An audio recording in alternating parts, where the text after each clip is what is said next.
So I call the member for Hasluck. Thank you, Deputy Speaker. I rise to talk on the Bali bombings because it is a point in Australia's history in which a traumatic event impacted on families, on individuals and the psyche of Australia, because we'd never experienced such a traumatic event in the way that it transpired on Friday the 12th of October in 2002 at 11:05. And it'll always be remembered like the event of the assassination of JF Kennedy or September 11. We will always remember where we were, what we were doing, and how the visual images in the breaking of that news story impacted on us and our reactions of disbelief at seeing the carnage that was a result of the event. At the time, my wife and I were in Capario in Italy. We just sat down to lunch with Antonio and Concerta, two of her family cousins and their family. And we were having a discussion. And while we were talking, Italian news broke the story. And it led with Australians killed in Bali. And we stopped the conversation and tuned into the television. And what we saw was footage that we couldn't believe happening in Bali. And the Italians that we were with said, why would anybody want to do this to Australians? And then it also came out that there were Italians affected as well. And we had a discussion at that point about the senseless slaughter of people, that the loss of life because of extremists was something that was hard to comprehend, particularly when you know that all of those there were holidaying, and it was an event that was something that they were looking forward to. The disbelief, though, I think, was a significant factor for us around that table. And later on that night, we sat and watched the news again and then rang home to see if any family members had been affected or friends or people that we knew. And when we came back fairly soon after that event. We came through Singapore and we gleaned news items that we happened to see. But the media coverage was very explicit in terms of the impact that it had on those who had gone there for a great time and a good time. I always remember reading those articles, looking at the explicit nature of the events as they occur, the footage and the photographs, and I couldn't comprehend the damage to another human being in the way that I saw. I understand it for conflicts, where there are battles and wars that are fought and the weaponry that is used, but not in terms of innocent people. And to see that brought back a reality of the world was changing. And when I watched coverage by Nick Ray, who was working for one of the commercial stations, not sure of which channel, but his comments Channel 10. After filing some stories, him then saying, I find this extremely challenging, looking at limbs separated from bodies that were not recognisable.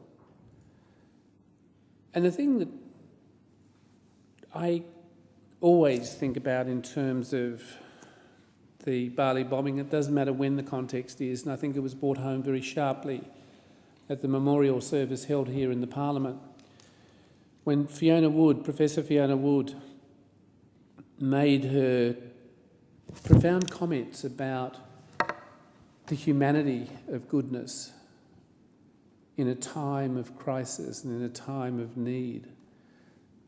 And her comments about the resilience of individuals. And she spoke of a particular person who she said had serious burns. But the thing that struck her was the hope and aspirations of that individual. And she said that the person recovered and she challenged them in a triathlon or a sporting event, and she got beaten. But what she liked was the fact of the resilience and the recovery. Fiona, who I know personally and have worked with and enjoyed her professional approach to much in the health area was quite affected by those who she saw with the degrees of burns that people experienced. But the stories that were shared with her about those who were affected and hospitalised both in Perth and Darwin, about the way in which heroism was extremely noticeable, and that it was evident in the way in which, in a time of confusion and in a time of your world being turned upside down, individuals looked around to see who needed help, and those that they were able to help, they took them to the nearest medical facility, or they stayed with them until help arrived. I think the thing that was even more amazing was the way in which health professionals, both medical specialists, those who specialise in burns, those surgeons that were needed, the allied health professions that became involved, the nurses who gave of their time, Australians and Indonesians who worked together to ensure that those who had been injured were given every level of support and assistance. And then came the second phase after evacuation and after treatment, that is the trauma that individuals experience, and the psychologists, psychiatrists, the counsellors that were needed to help people through something that, in a sense, you wouldn't comprehend because it was something that you would not been prepared for, nor had you ever anticipated it occurring to you. But then I look with great pride at fellow Australians who gave of their time to work closely with the Indonesians in Bali, the Australian Federal Police, in the identification of people. Those who assisted to ensure that family members who were killed were brought back to Australia. But one point that always stuck out in that list of people that were killed, the 202 of which 88 were Australians and certainly 38 Indonesians, was that at the bottom of the list there were 2 that were never identified but were cremated in Bali. And I always thought, I wonder whose family was affected, and did they ever know that those 2 who were family members would never return again back to where they had come from? But what I also admire was the resilience of those affected, because all of them have got on with their lives. And when we saw the photographic display of those who'd lost lives, where we saw family members who put flowers on the wreath of flowers in the Great Hall, you could see their emotion, but you also saw the resilience and the acceptance that they were still acknowledging somebody that they had lost. The attack, which involved the detonation of 3 bombs, but 2 in particular, which inflicted the terrible loss of life, a backpack-mounted device carried by a suicide bomber, and a large car bomb, which were both detonated within 20 seconds of each other, would have created in anybody's mind a considerable level of confusion, because any explosion near you disorients you. And if you are directly affected, then you have this double impact. So the surrealness versus the reality of what you experience becomes a challenge, but your survival hopes kick in.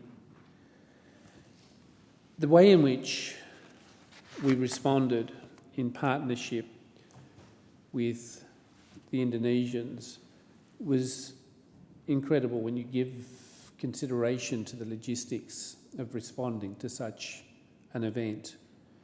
Because when I saw the photographs and the images, both electronically and in media stories, the damage was immense. The scorching of the earth. But the glass that would have flown and the impact on buildings several blocks away were a reality jolt of the brutality that was inflicted by people who set out to kill innocent holidaymakers, who had no regard for the fact that they were not involved in their war of terror. What they should have done was looked at other opportunities of expressing their dissatisfaction than to take the lives of family members. When you looked at the hospital facilities that were available then in Bali, they were not adequate. And I am reminded in memory of the number of people who had severe burns that were taken to buildings around there that had swimming pools in which they could immerse people with serious burns to alleviate their pain. And then I'm reminded of the memories of reading newspaper articles about people who then went looking for family members, who knew that they were missing but didn't know where they were. And then the experience that they went through. But the plus out of all of this is that Australia committed resources to provide a hospital in Bali that would enable future people that required treatment to have access to good services. But also additionally, Professor Fiona Woods and those within Darwin worked together to create 2 units that would serve Australia well in the future, but also others who would need any specialised treatment in the future. I think the thing that was important for all of us was the fact that we have given a special place to all of those who were affected through the memorials that have been established, both here in Canberra and in other parts of Australia, but certainly in Bali. Because as a mark of respect, a permanent memorial was built on the site of the destroyed Paddy's Pub on Legion Street. The memorial is made of intricately carved stone, set with large marble plaque which bears the names and nationalities of each of those killed. It is flanked by the national flags of the victims. The monument is well maintained and illuminated at night. I could spend time on talking about those who inflicted, but I don't intend to do that. I want to remember those who, and those families who suffered the loss of a son, a daughter, a mother, a brother. In Perth, the Perth Memorial at Kings Park lists the WA victims of the bombing and was opened on the first anniversary and is situated on the ridge of Mount Eliza in Kings Park overlooking the city. The memorial is specifically designed to frame the sun's rays at dawn on the 12th of October each year and faces in the exact direction of Bali. And the family names on there reflect the diversity, in a sense, of those families affected. But the Kingsley Football Club, which had a number of members killed in the Bali bombings, were from kids in an area that I certainly taught within, but my sons were also friends of those footballers. Not all of them, some of them. And when I rang home, and they were telling me, when I rang home from Italy, and I was talking to my youngest son, I asked him the question, was there anybody he knew? And he said yes. He said some of the people from the Kingsley Football Club were schoolmates. And I want to acknowledge what the member for Cowan, Luke Simpkins, said yesterday when he spoke of the Kingsley Football Club and the way in which they have dedicated both their memories and an area to the young men. And he spoke of the club and the young men who died: Dean Gallagher, Byron Hancock, Corey Poltridge, David Ross, Anthony Stewart, Jason Stokes and Jonathan Wade. And inside the club room under the sign for the boys, there's a memorial room for the 7 footballers who went to Bali on October the 12th, 2002, with 13 of their best mates, and they died that night. In Kuta Beach nightclub district, they were celebrating reaching their first grand final when a backpack bomb went off in Paddy's Bar and a massive car bomb outside the Sari Club destroyed 7 of them. Let me say that the bonds between Indonesia and Australia and our joint approach on terrorism and our combined efforts with other nations to tackle terrorist groups who inflict injury on innocent people and families has been heightened and strengthened over that period of time. Our commitment to and resolve to never allow any terrorist group or a group of extremists affect our way of life, our beliefs and our compassion about what we stand for and what we are as a nation will never change. But we would hope, and I would hope, that we don't see something of the magnitude of what occurred in Bali. So I want to acknowledge all of those families who were affected and certainly acknowledge every Australian who contributed to the efforts at that time and our servicemen and women in the police forces who in the future will continue to ensure that we are protected and accorded the safety that is important to us as a nation of people. Thank you, Deputy Speaker.